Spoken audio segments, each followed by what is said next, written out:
Oi, gente. Deixa eu compartilhar aqui com vocês uma história da minha vida, quando eu achei que meu pai ia me matar. Nossa, gente, não foi nada fácil. É, Tudo começou quando eu comecei a namorar com meu marido. A gente era de uma denominação que na época era bem tradicional. E nós começamos a namorar. E antes assim do namoro, quando eu ainda tinha uns 14, 15 anos, eu lembro que, diferente das minhas amigas, eu não menstruava. E eu fiquei muito preocupada, assim, falei pra minha mãe, eu lembro que a gente foi ao ginecologista, né? E aí foi feito um exame, e aí eu descobri que o meu útero tinha dimensões reduzidas. Logo, né, eu tinha um útero infantil, que para nós não era nada surpresa, porque minhas tias, da parte do meu pai, até da parte da minha mãe também, não poderiam gerar filhos, né, não tiveram filhos. Então eu fiquei, né, nessa. Será que também não poderia engravidar por conta disso, né? Bom, a verdade é que o tempo foi passando e aí, voltando, né, quando eu comecei a namorar com o Jurandir,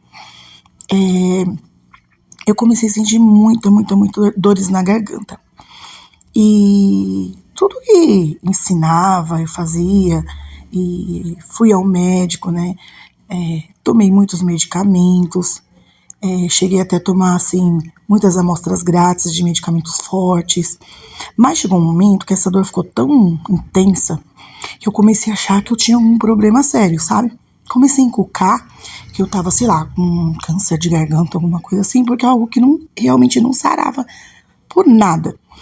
E aí, o Jurandir preocupado, aí ele conversou com a minha irmã, para ela me levar no médico particular. Eu lembro que ele deu todo o salário dele para me poder passar nessa consulta. Quando nós chegamos nessa consulta, eu lembro até hoje o nome dele, era Dr. Soller, lá em São Mateus. E aí, quando a gente entrou no consultório dele, eu e minha irmã, ele me perguntou qual que era o meu problema. Aí eu disse para ele que eu sentia muitas dores na garganta, né? Inclusive expliquei para ele os medicamentos que eu já tinha tomado, tudo. E aí ele pegou, olhou sério para mim e falou assim: Você namora? Aí eu achei meio esquisito, né? O que uma coisa tinha a ver com a outra? Olhei pra cara da minha irmã assim. Aí ele falou: Eu falei, namoro. Aí você tem relação sexual? Fiquei até com vergonha de responder, sabe? Mas aí eu, diante da pergunta, eu respondi que sim. Aí ele falou: então vamos deixar a garganta por último. Vamos ver, eu quero ver descobrir outra coisa.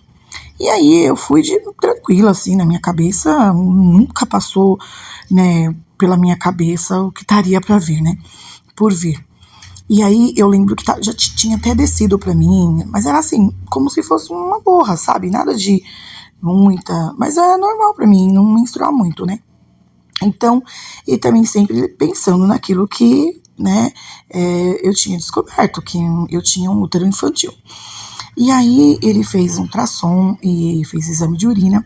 E aí quando eu retornei, né, pra sala dele, porque a gente tava numa outra sala de fazer exame e tudo, aí eu vi que ele tava sério, ele e minha irmã.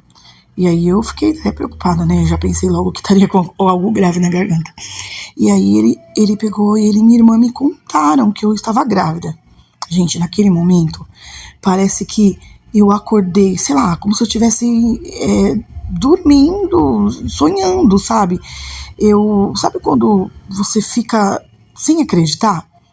Aí eu peguei, abri a boca a chorar, gente. Parecia criança chorando no consultório. E ele e a minha irmã tentando me acalmar. E aí aí ele falou assim pra mim, pra mim me acalmar, tudo. E eu falei assim, mas eu sou crente. Ele pegou e falou assim, ué, mas crente também não tem, não tem relação também? Eu falei, mas o meu pai vai me matar. Aí ele pegou e falou assim, mas assim, ele perguntou pra minha irmã, mas o namorado dela gosta dela?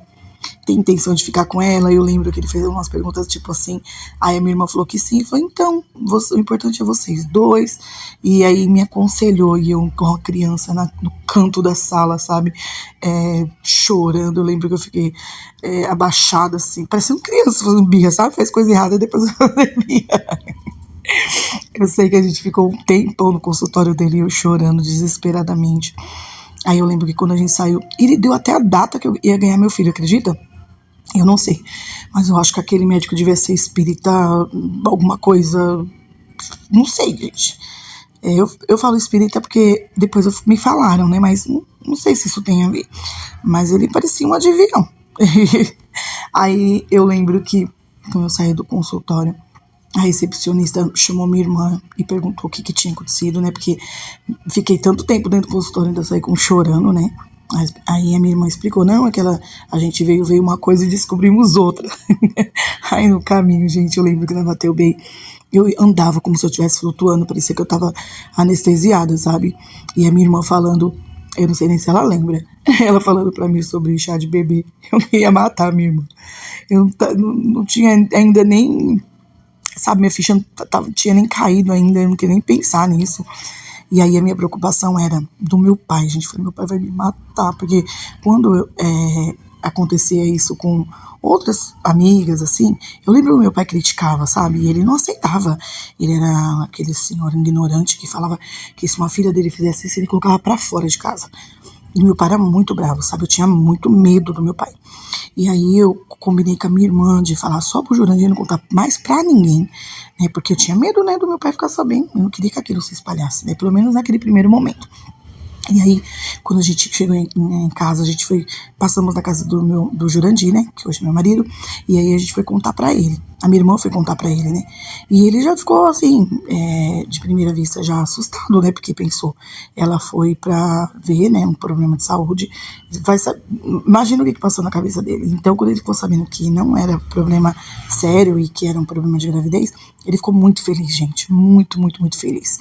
E aí eu pedi pra ele não contar pra ninguém também, pra gente esperar um pouquinho, né, porque eu não conseguia pensar em nada naquele momento. Então eu queria que ficasse só entre eu, ele e minha irmã e a minha mãe, né, que minha irmã com certeza falaria pra minha mãe. Mas aí ele acabou comentando com uma pessoa de confiança dele, que também acabou espalhando. E aí, bom, aí ele pensou bem e falou, vou falar com o pastor, né. Na época, o pastor da nossa igreja, da nossa denominação, como eu falei, era uma igreja bem tradicional, ele estava dando tipo um ensinamento, sabe? Umas orientações para os jovens da igreja que estavam namorando, né? E pra gente evitar o sexo antes do casamento, vai você sendo clara. Mas ele estava, na verdade, assim, nos ajudando, né? Porque sabia que nós éramos jovens, imaturos, né? E aí, só, gente, mas como que eu ia falar pra ele que já tinha feito, gente? A gente já tinha. Uma vez que você cai na tentação, gente, é muito difícil você conseguir parar. Mas eu lembro, gente, que a gente tinha relação e depois a gente orava, pedindo perdão, gente. A gente dobrava o joelho e ia pedir perdão, prometendo pra Deus que não ia fazer mais, mas a carne era fraca, gente. Depois que começa, é muito difícil mesmo parar. E aí eu lembro que eu não ia ter coragem de falar isso pro pastor da época, né? Que a gente já tinha tido relação, né? Então a gente ia para se esforçar também, para tentar buscar uma maneira da gente não fazer mais. E eu lembro que a gente ficava tão envergonhado quando a gente estava nessas reuniões, né? Ele dando orientações, tentando ajudar os jovens, né? E aí eu falei pro Ju, falei, nossa, como que vai ser a reação desse pastor, né? Porque nos orientou tudo. Mas, gente, me enganei, né? No primeiro momento ele falou assim que já tinha acontecido e que ele queria que a gente visse ele assim como amigo, né? Até falou pro Ju que era pra gente marcar um dia pra gente conversar, tudo. Queria conversar com a gente. Então, desse lado eu fiquei muito mais tranquilizada, né, gente? Porque a minha preocupação também era a igreja, né? De como que eu ia ser vista, né? Porque era algo que era errado, né? Na verdade, era algo errado, né? E aí chegou um momento do Jurandir falar com meu pai, gente, porque não tinha mais como esconder, né? Uma vez que ia espalhar, eu pensei, é melhor que meu pai fique sabendo pela gente, né? Do que pelos outros, porque aí ele ia ficar com muito mais raiva. E eu temia pela a atitude dele, né? A reação dele, né? E aí eu lembro, gente, que foi numa noite, né? Aí o Ju foi contar pra ele, e lá perto de casa tem um riozinho. E eu fiquei na ponte, sabe, gente? Em cima, assim. E o meu sobrinho, ele era bem pequeno, criança, e ele foi o meu né, que ficava lá ouvindo o que o Ju estava falando pro meu pai, e ele ia me falar, né? E aí eu pensei, né, se ele falar alguma coisa que meu pai não aceitou, né? Então eu já vou me jogar daqui, gente. Quando eu passo hoje lá e eu vejo o riozinho, gente, e a ponte lá, o máximo que eu ia conseguir é quebrar as pernas. Eu não ia morrer, não, gente, mas eu ia quebrar as pernas. Mas é muito raso, gente, não é algo que... Mas olha a minha cabeça, eu preferia morrer do que perder a vida. Opa! Eu preferia me matar do que meu pai me matar, porque na minha cabeça eu só via isso, gente. Meu pai vai me matar. Gente, é coisa de menina imatura. Era muito nova e fiquei lá na ponte. Aí meu marido foi contar pro meu pai, né?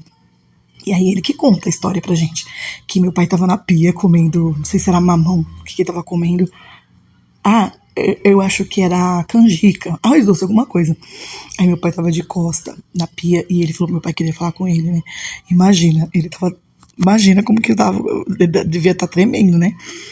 E aí, quando ele contou pro meu pai, gente, pra nossa surpresa, ele falou que meu pai deu um sorrisão e falou pra ele assim: olha, essa casa aqui é dos meus filhos, né? É dela. O que vocês precisar, vocês podem ficar com uma parte da casa e morar aqui, né? E ele demonstrou assim alegria, sabe, saber que ia ser vô. E aí o meu marido, que tinha comido o arroz doce, sei lá, a canjica, que comeu só pra agradar meu pai, começou até a passar mal, ele vomitou, gente, depois que conversou com meu pai.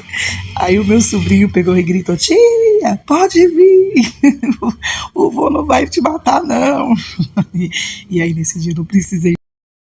Brincadeira, gente, mas o negócio era sério. E aí, gente, eu nem encarei meu pai, né? Mas fiquei tranquila sabendo que, né, ele passou a vida inteira falando que me colocaria pra rua, ia morar na rua. Ele me acolheu a gente, sabe? Foi o que deu muita força pra gente. E eu lembro que ele, gente, ai meu Deus, ele comprava fruta, ele comprava leite. E, gente, meu pai é falecido. Mas durante todos os anos que ele né, conviveu com os meus filhos, tudo, ele nunca, gente, nunca jogou na cara, nunca tocou no assunto. E ele tinha um amor, gente, um amor de dar a própria vida pelos meus filhos. De tanto que ele amava, né? E aí, bom, aí eu fiquei tranquila, né, gente? Porque meu pai já tava sabendo, né? O pastor já tava sabendo que eram as pessoas que mais eu temia, né? Só, gente, que pra minha surpresa, a fofoca já tinha espalhado. Ah, e aí, pra piorar, as histórias que foram espalhadas eram um monte de histórias que não eram verdadeiras, sabe? Histórias aumentadas. E todas essas histórias chegou ao nosso ouvido, né? E aí, envolveu envolveu histórias que envolveram minha mãe, que envolveram minha irmã. Coisas assim, sabe, que inventaram mesmo, né? E aí o pastor ficou bem, né, triste, mandou chamar a gente teve até uma reunião na igreja por conta dessas histórias que inventaram, né?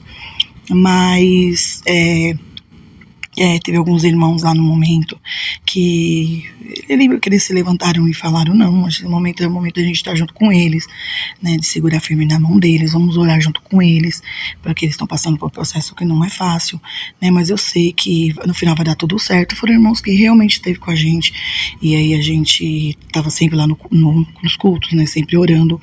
Olha, gente, Deus nos abençoou de uma forma, qualquer dia eu vou fazer um vídeo para contar para vocês do tanto que a gente foi abençoado. A gente não tinha nada, a gente não tinha um copo, não tinha uma colher, não tinha nada.